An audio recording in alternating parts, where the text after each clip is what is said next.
Come over right now and pick up the old woman we ejected from our house because we want nothing to do with her. About a month after my father's funeral, Jackson called unexpectedly. He had kicked my mother out and demanded that I take care of her from now on. I was stunned, unable to immediately grasp the situation. Are you kidding? You didn't actually kick my mom out of the house. Come see for yourself, I exclaimed, bewildered. Oh, and I let her take Dad's memorial tablet, Jackson added casually. I was taken aback. Why would you do something so heartless? Mom's just a burden now that we can't get Dad's inheritance.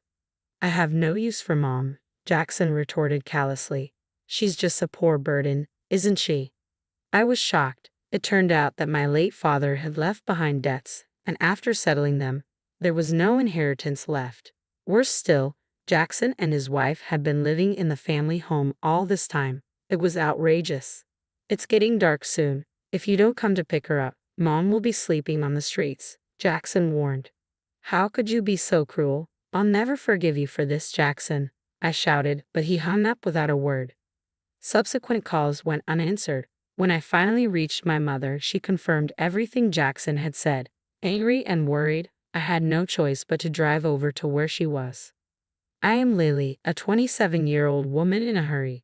3 years ago, I married Mason, who is the same age as me, and we've been living together since.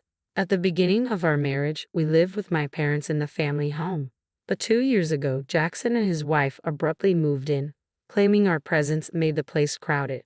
My older brother Jackson, 8 years my senior, has always been selfish, but his marriage seems to have amplified that trait. Our family home, where I was born and raised, is a spacious mansion inherited from my grandfather, with extensive land. There should be no discomfort in living together. I was not satisfied with the situation and argued with Jackson, but my husband, who hates conflicts, urged us to leave. Around that time, my father was diagnosed with cirrhosis of the liver, which had already significantly worsened. I wanted to spend his last moments with him, but that didn't happen. The disease consumed my father rapidly, and he passed away a month ago. My heart ached, knowing that my mother must be in much more pain than I was to have my own brother treat us this way amidst all the fresh sorrow. It was pitiful. What would happen next was truly shocking. An hour later, when we arrived at our family home, my mom was sitting desolate on a suitcase in the garden. The front door was locked.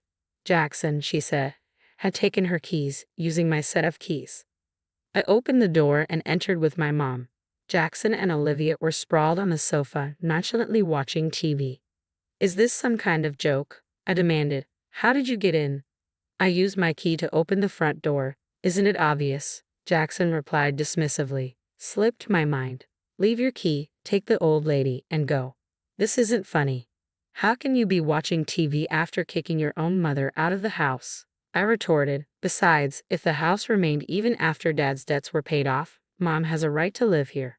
Huh? What are you talking about? Jackson scoffed. Infuriated by his dismissive attitude, I stood in front of the TV. Mom has a right to inherit this house. If you can't live with her, you should be the one to leave, I insisted.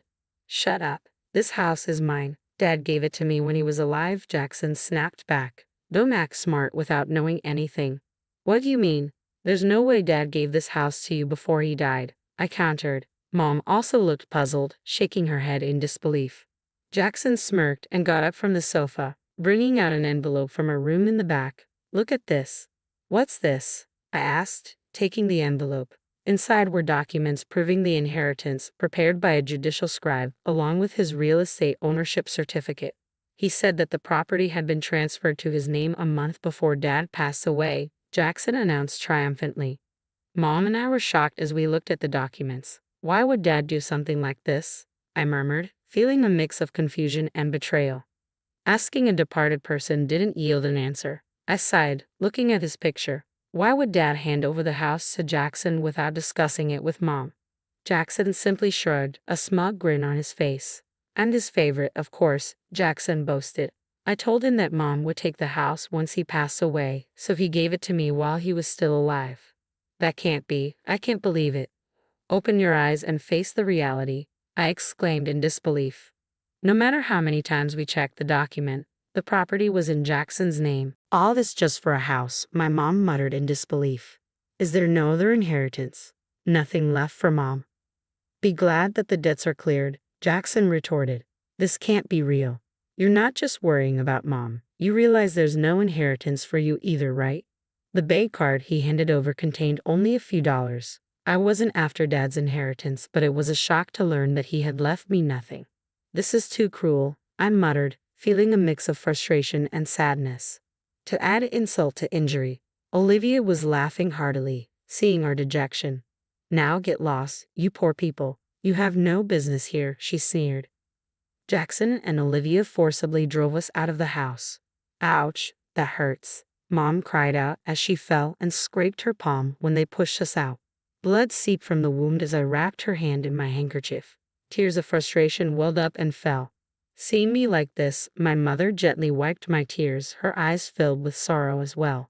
Mom, our place is small, but come stay with us. But I don't want to impose on Mason. I'll find somewhere else to stay, Mom protested. Don't worry, I just can't leave you like this. I'm going to call Mason right now. Just wait, I said, wiping my tears. I grabbed my cell phone and dialed my husband. From the other end of the line, I heard Mason's voice. Hello, Mason.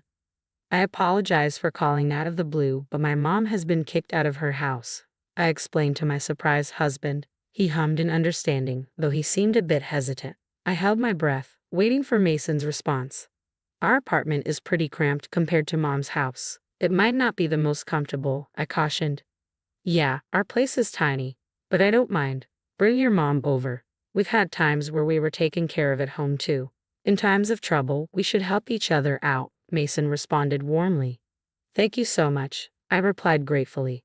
My husband is a kind man with a big heart. He could never leave someone in need. Quickly, we took Mom to our apartment, and from that day on, we lived together. However, living with 3 people in our small apartment was certainly cramped. We didn't have enough savings to buy a house yet, but moving to a slightly larger place might be good. I feel bad for your mom in this small space, Mason admitted as we searched for properties on the computer. After a while, my mom's cell phone rang. She hung up and said something we never could have imagined. Why don't we live in my Highlands condominium? She suggested. Wait, what Highlands condominium? I asked, taken aback. My mother began to explain, much to our surprise. Apparently, my grandfather, who was a wealthy man, was quite a spendthrift and spent all the money he made in a day. In order to deal with his constant borrowing, my grandmother had no choice but to sell off their farmland to make ends meet. According to my mom, my father was also a big spender, but we didn't have any assets other than the house we lived in. So, I was really worried about our future. That's why I invested in real estate with the money. I was taken aback when my mom revealed that in addition to the Highland condominium, she was also managing an apartment building and had made a significant amount of money from her real estate investments. My husband and I were absolutely stunned.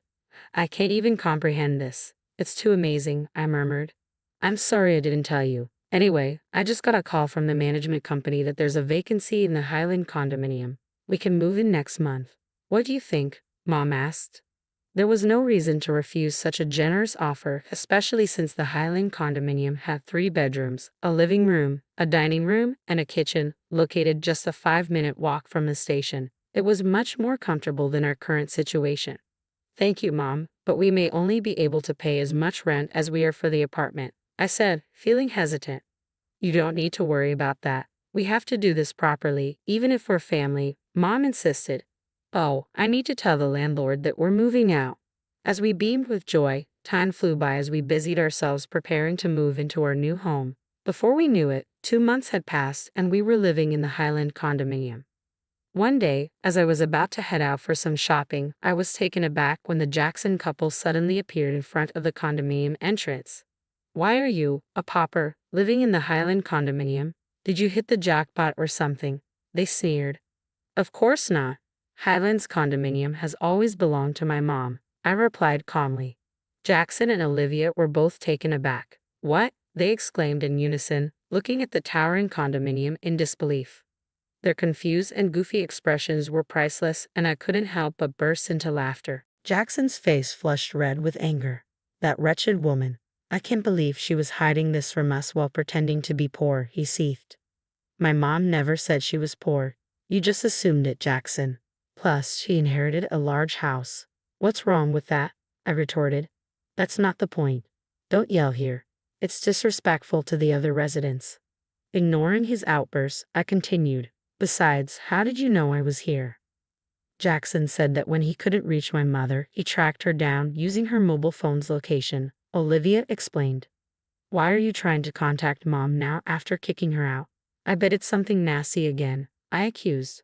Regardless, I insisted on seeing my mother. Let me in now.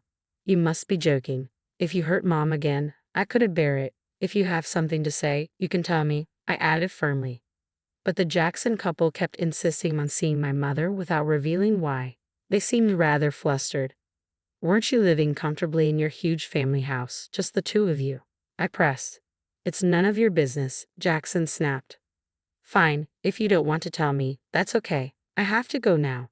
Bye, I said, trying to walk past them. Suddenly, Jackson grabbed my arm tightly. Ouch. Let me go, I exclaimed. Just call Mom, he demanded. Absolutely not. I'll call the police, I threatened. But Jackson scoffed at me. There's no way the police would come for a simple family argument. Even if they did, there's no way you could sue me for just grabbing your arm. I had to admit, he had a point. Calling the police over something so minor might not only be futile but also disruptive to others. Feeling bad, I ended up not saying anything. Fine, I'll tell my mom, but only if you tell me why you're here. I relented. Jackson and Olivia hesitated before Jackson spoke up. The utility bills for that house are ridiculous. Just for the AC, the electric bill is $500. This is no joke. Their old traditional style house had more than 8 rooms, so it was no surprise that utility costs were high. But even so, a $500 electricity bill seemed a little steep, especially considering it was a particularly hot summer. I thought you would have known that from the start. How would we have known? Mom used to pay the bills. Jackson scratched his head frantically while Olivia fumed.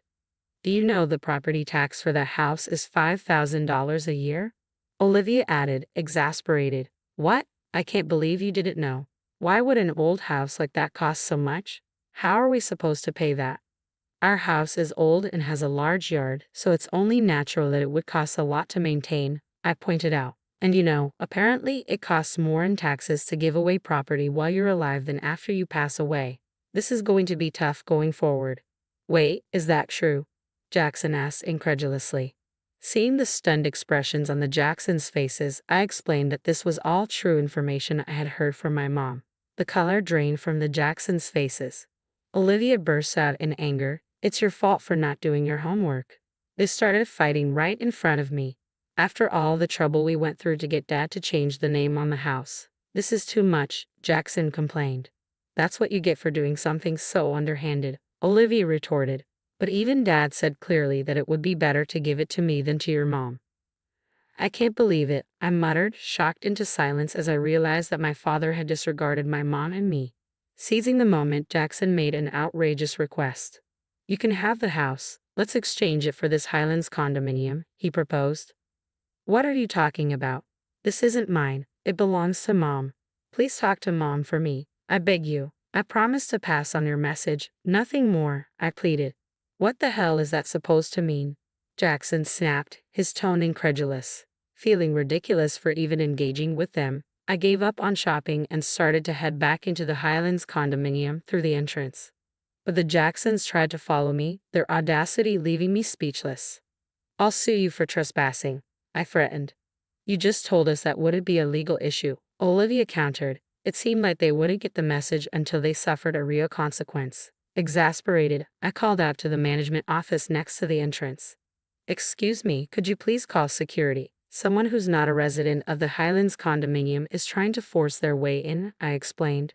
The security guard, who was on standby 24/7, came running immediately. With the large security guard in front of them, the Jacksons were startled. I warned them once again to avoid the same thing happening in the future. I didn't call the police just now because you only grabbed my arm. But if you try to use force or enter the Highlands condominium again, I will really call the police, okay? I cautioned. We beg you, don't do that. If I even catch a glimpse of you, I'll report it. So go back to your mansion that you got from Dad. Got it? I added firmly. Apparently scared of the police, the Jacksons hastily retreated. I went back to my apartment and told my mother about the exchange with the Jacksons. But why did Dad let Jackson inherit the house? I wondered, feeling downcast. Mom smiled. Dad must have known what he was doing. When Dad let Jackson and her inherit the house, he didn't want to burden me or you, Lily. Even though Dad was indifferent about money, he cared for me a lot. Of course, he always said he loved you, Lily, so much. I was overjoyed to hear that my father felt that way about me. When my mom heard about the inheritance from Jackson, she muttered, "Are you going this far?" Because she realized that he had given a severe punishment to Jackson, who was always self-centered. "You knew how Dad felt, Mom?" I asked. "Of course, dear. We've been together for 38 years. I know what he's thinking without him saying a word. Besides, Jackson never took care of Dad when he was sick," Mom explained. I was under the impression that the Jacksons were looking after my father. However, it turns out they hardly ever visited him, not at home and barely in the hospital. When I visited my dad, he would often tell me, "Jackson comes to see me, and you have your job to attend to, Lily. There's no need for you to go out of your way." I took his words to heart, not realizing that it was a gentle lie meant to ease my worries. I had it all wrong about Dad. I feel awful. I want to apologize. "Don't fret, Lily. Your feelings are reaching Dad in heaven. The ones who should worry are the Jacksons.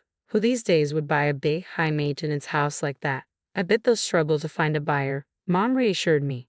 The truth in my mom's previously mischievous, gleeful words became evident after a while. The Jacksons, unable to maintain the house on their own, put it up for sale, but couldn't find a buyer. They continued to live in it even a year later. In the midst of all this, Olivia accidentally started a grease fire while cooking chicken in the house. It quickly burned down, and since they didn't have money for fire insurance, their life is going to get even tougher. "Well, while I understand their predicament, it doesn't concern me," I remarked. Apparently, the Jacksons are now camping out in the burned-down remains of their house. Living in the Highlands condominium is absolutely fantastic, and I can only feel gratitude toward my mother. I've been paying my mom rent every month, but it seems she's been saving it all to ensure we won't face hardship in the future. Every day is filled with peace and happiness as I live with my incredible mother and kind husband. As I visited my father's grave, I vowed to him that I would continue to repay my mother's kindness.